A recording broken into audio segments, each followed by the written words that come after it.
Esta es la historia de una lección financiera que, a primera vista, parece hasta cruel. Trata sobre un padre, su hijo y tres palabras clave que todos deberíamos tener grabadas: generar, ahorrar e invertir.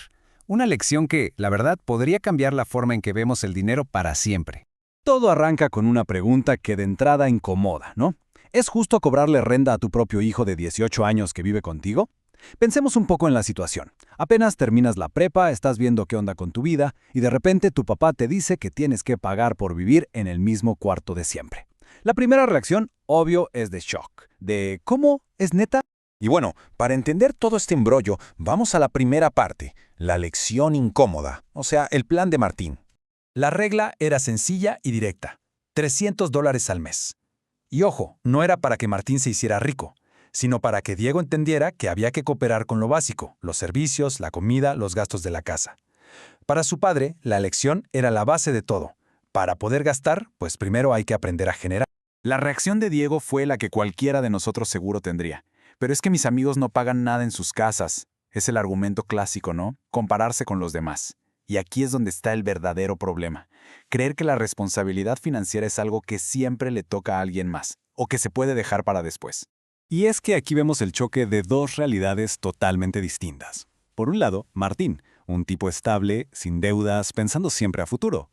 Y por el otro, Diego, sin un trabajo fijo y más enfocado en el ahora, en la gratificación inmediata, como comprarse ropa de marca. Esta diferencia justamente era la raíz de la preocupación de su papá. Pero esta dureza de Martín escondía algo más. Y aquí es donde la historia da un giro súper interesante. Vamos a la segunda parte: el ahorro secreto. Martín no se puso a gritar ni a dar sermones. No, fue mucho más práctico. Aplicó consecuencias reales. Si no contribuyes, no hay beneficios. Y así, de un día para otro, le cambió la clave al Wi-Fi. De repente, esa lección abstracta sobre el dinero se convirtió en una necesidad muy, pero muy real. Y mientras Diego sentía que estaba perdiendo su lana, la realidad era otra completamente distinta.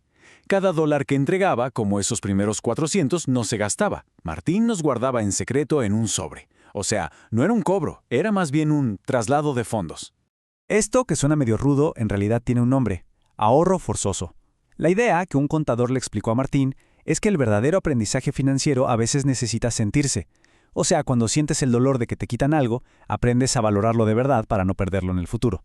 Es una lección, sí, un poco brutal, pero vaya que efectiva.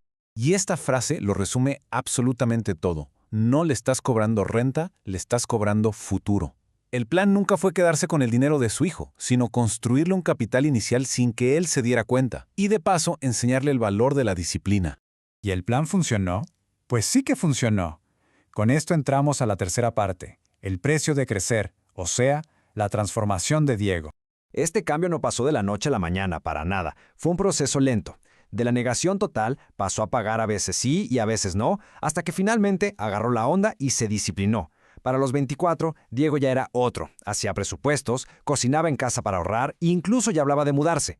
Y mientras Diego iba madurando, ¿saben qué más crecía? ¡Exacto! El fondo secreto. Justo antes de la gran revelación, en esa caja de zapatos escondida ya había casi todo el dinero que Diego había pagado, una suma que él ni en sus sueños imaginaba que existía. Y todo esto nos lleva al momento cumbre de la historia. Cuarta parte, la inversión inesperada. Imaginen la escena, por favor. Es el cumpleaños 25 de Diego. Están desayunando tranquilos y de repente su papá pone sobre la mesa una carpeta de esas gruesas, pesada. No le da explicaciones, solo le dice: ábrela en casa. La intriga a todo lo que da. Y dentro de la carpeta, wow, $9,400 en efectivo. Cada billete que él había pagado durante 7 años ahí estaba, junto con una libreta donde su papá había anotado cada pago. Imaginen el shock de ver todo el fruto de tu esfuerzo, de esa renta, devuelto en tus manos. Y con el dinero una nota súper sencilla pero que lo explicaba todo. Esto siempre fue tuyo, ahora úsalo bien. O sea, no era un regalo, era una devolución. Era el fruto de su propio trabajo, que su padre solo había administrado. El mensaje era clarísimo: ya te enseñé a generar y ahorrar, ahora te toca a ti aprender a invertir. Y Diego no perdió el tiempo, ¿eh? La lección estaba más que aprendida. Usó todo ese dinero para el enganche de un departamento. Y aquí viene la prueba final de su madurez.